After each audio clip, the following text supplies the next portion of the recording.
Hello again, all you lovely people out there on YouTube. It's me, that gaming nerd John, and we're continuing our travels through 13 Sentinels Aegis Rim, the destruction portion of the game, particularly of note Area 3, which is the second to last area of the game, and we are on the second to last episode of this particular area. So that's some sort of mathematical coincidence, I'm sure. But in any case, we are making our way through the various waves. As we've seen, they're bringing out new tiers of enemies. They're bringing out new patterns of enemies. A lot more kind of tactical layouts for the enemies. A lot of really cool stuff in there, including new pieces of information for the plot. So things are really building up to kind of this finale that we're going to be seeing, both in terms of the lore and in terms of the gameplay. Really enjoying it. I hope you are as well. We've got some particularly entertaining encounters here today, so let's just go ahead and dive right on in.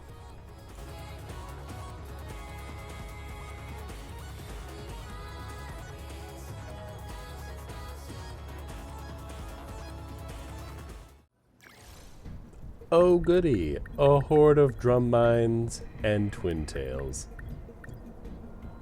Hooray. Karabe and Yakushiji being on the strike team, nothing in particular other than waves of interceptors that we'll be able to call into play, which, admittedly, will probably be helpful. Operation Aegis. Miss Morimura probably didn't know how tough it would be. If we'd gone through with Morimura's plan without the Sentinels, I can't even imagine where we'd be. Tetsuya Ida probably never realized Sentinel combat would get this rough. Even if we got another chance somehow, our chances of winning wouldn't be any better. Even the one they called 426 couldn't have predicted this. He wasn't exactly a nice cat, but I trust him. You're right. No turning back now. All we can do is see it through.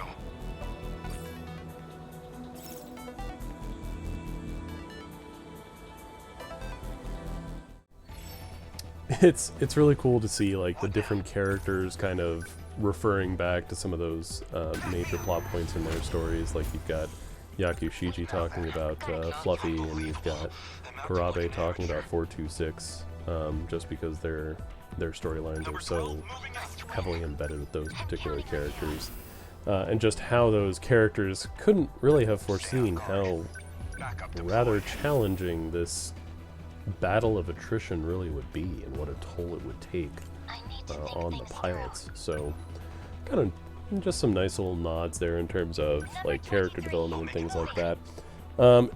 In terms of your standard setup, we've got you know, Hijiyama charging in, we've got turrets being made, we've got interceptors being made, we have our Gen 3s on standby to just wreck.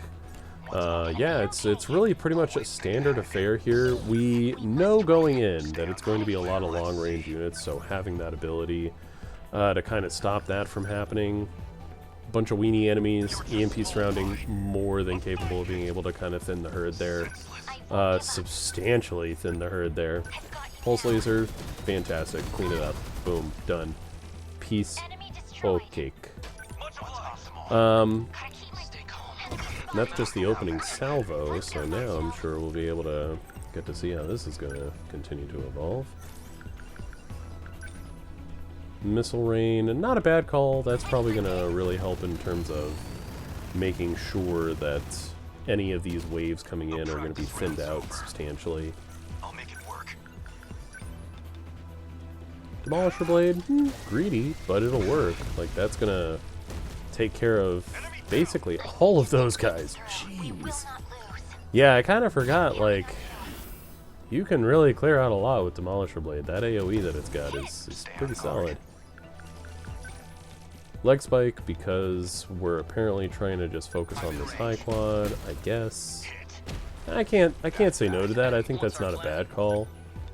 Because, yeah, I was going to say, you do have support from Miura.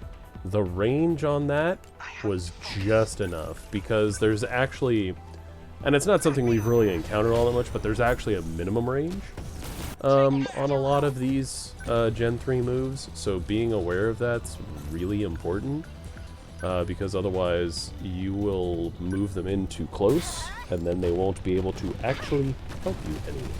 Apsos models there, taking them out. We can't afford to have Apsos units on the field for long, or else their support capabilities will just wreck our day, so making sure to focus on those guys. The Twin Tails are dangerous because they can deal damage from far, but the Apsos units are the ones that you absolutely need to focus on. Eh? Why did my viewer count just go to 0? No, I'm kidding. Seriously though, I can't resist a terrible pun. More units coming in. Hijiyama cleans up most of them, with the lone exception of those two chumps, and that's why we have Natsuno Minami on our team, because she'll be able to easily handle that. Pump out some more interceptors because we're at full EP. Sounds good. We have a squadron of them just ready to go for whatever we need. With the fact that, once again, we've only got Karabe for our lone Gen 2, means that our turret support this time is pretty weak. He's pretty much the worst at turrets.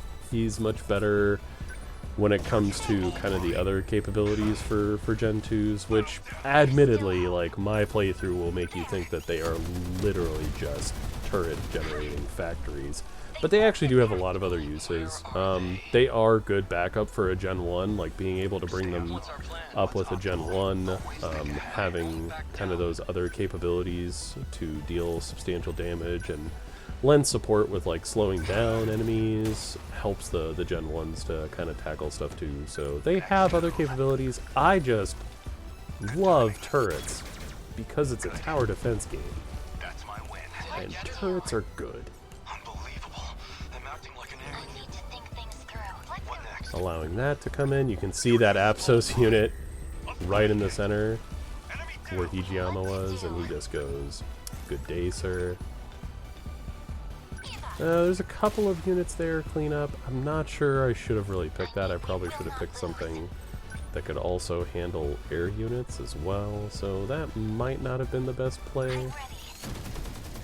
That'll help though.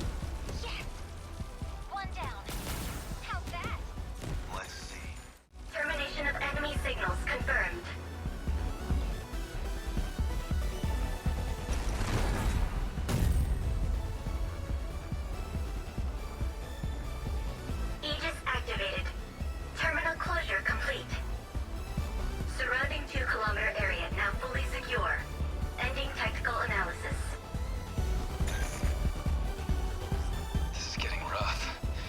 Feels like it could all end at any second. So, Kisaragi, there's something I gotta tell you. I like you. Now hold on. What? Seriously? Here? Now? You are such an ass! You have no idea how to do this! But, hey, what are you talking about? I mean, we're still in open comms. Everybody can hear you. Kinda awkward. What, that's bad? But this is how they always do this stuff in the movies. Ogata-kun? I thought you sounded kinda cool. Sorry, Karabe, but that shit just makes me feel even worse. We won. Oof, Karabe get burned by Ogata there. And admittedly, Ogata also kind of getting shut down temporarily, so sorry, big guy. That's cool though, because Hijiyama, MVP, and you know, he's totally cooler than Ogata anyway, so it's totally fine. Oh darn, we didn't get another 3,000 consecutive hits this time. It's almost like there weren't enough targets or something. Yeah, not terribly insane for that. No EX units helps with that tremendously. And now, a horde of RPF and Apsos units. It's like they took it straight from my nightmares. Those bastards. Not a problem. Bonus objectives are pretty simple though. Clear it fast, clear it without anybody getting immobilized. So yeah, pretty simple. Just don't lose? And with the units we selected, I doubt that's going to be a problem.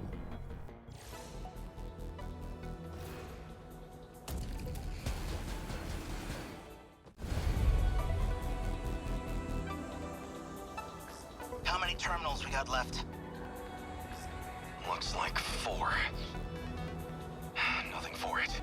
Outnumbered as we are, we have to cover them all. It's the only chance we have. At least until Miyuki Inaba reconnects with us. Let's do our country proud, Amiguchi. Show these fiends the courage of Japan. I'll hold them back, no matter what. You're an inspiration to us all, Yakisoba-pan Angel. Hijiyama-san, could you stop calling me that? Daimo signatures incoming. They're here. Looks like duty calls, huh? Exactly. That's the true pride of the men of Japan. The will to stare death in the face and laugh. Excuse me, but the ladies are kicking butt out here too. Hey, works for me. Kill my kaiju too. Knock yourself out. They're within range now.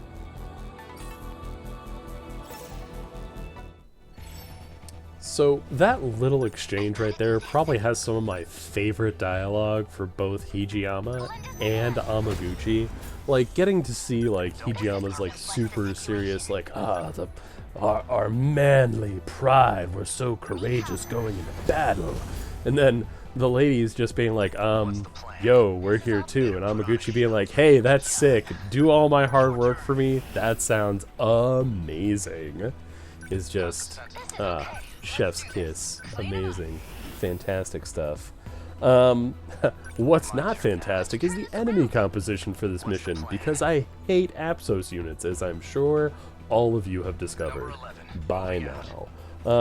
But with kind of the team composition we have here, it's not going to be terribly difficult. Sekigahara, not ideal. I just feel like he's one of the weaker Gen 1s.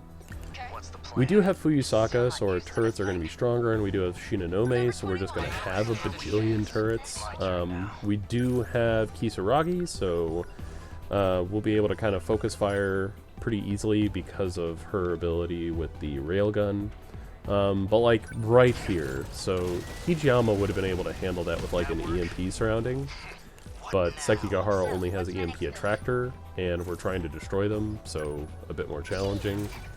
Kisaragi doesn't have missile raid, but since we already know that we're facing Apsos and RPF as our main targets, that's not as big a deal, because it's not going to be a ton of small units as long as we don't let the RPF get out of control. And the way we can do that is by focus firing on them with big attacks, and so Kisaragi having that double railgun in tandem with the anti-ground hunter missile easily lends itself to that. Takamiya with just super leg spike is really solid. It's sad because we do have to use the laser to kind of clear out the Apsos units first, but you can see even that just did tons of damage to that RPF. And then having Amaguchi there, technically for shield matrix support, but mostly for just another leg spike. It can just do absurd numbers of damage.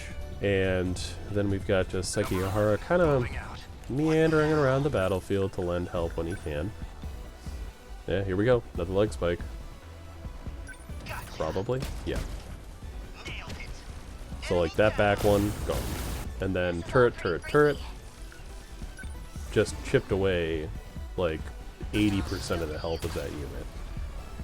And then Apsos, toast.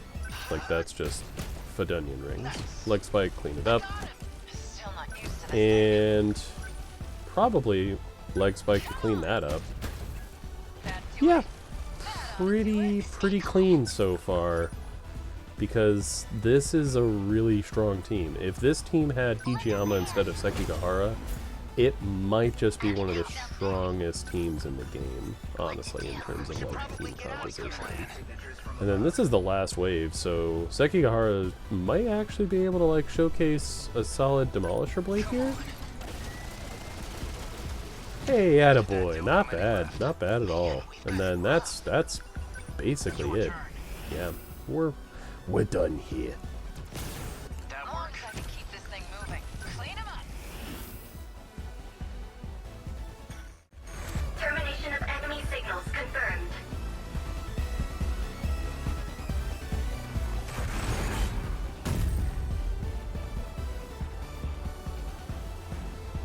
Aegis activated.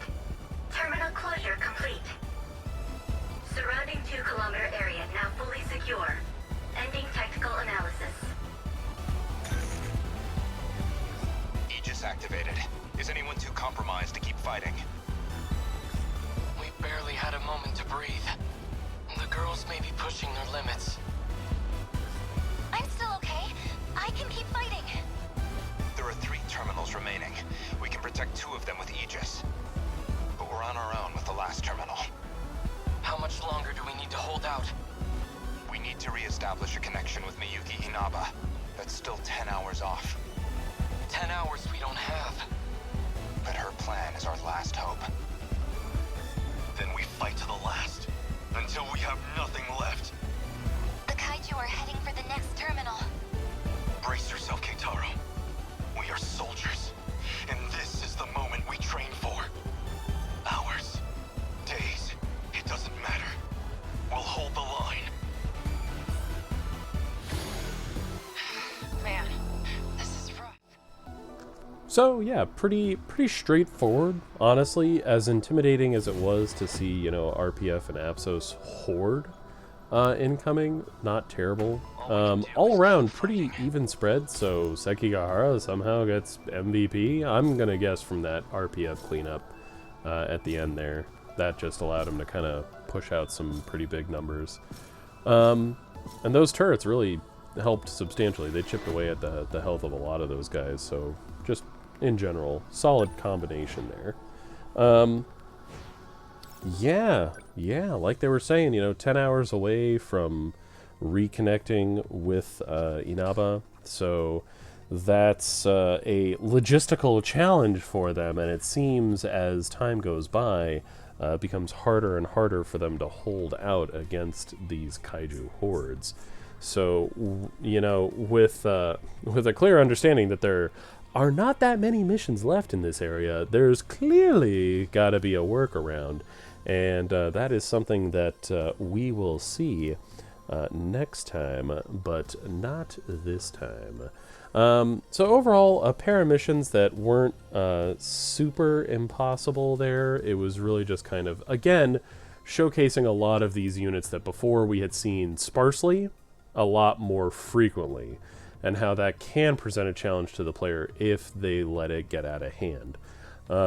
So it's about prioritizing, understanding strong counters to those particular units. So like Apsos units, just being able to take them out quickly from a distance, being able to knock them out before they can start utilizing their support abilities, and then the RPFs, either locking them down so that they're disabled and can't produce units, and then you take them out with just those high DPS abilities to just knock them out before they can start producing a bunch of weenies to overwhelm you.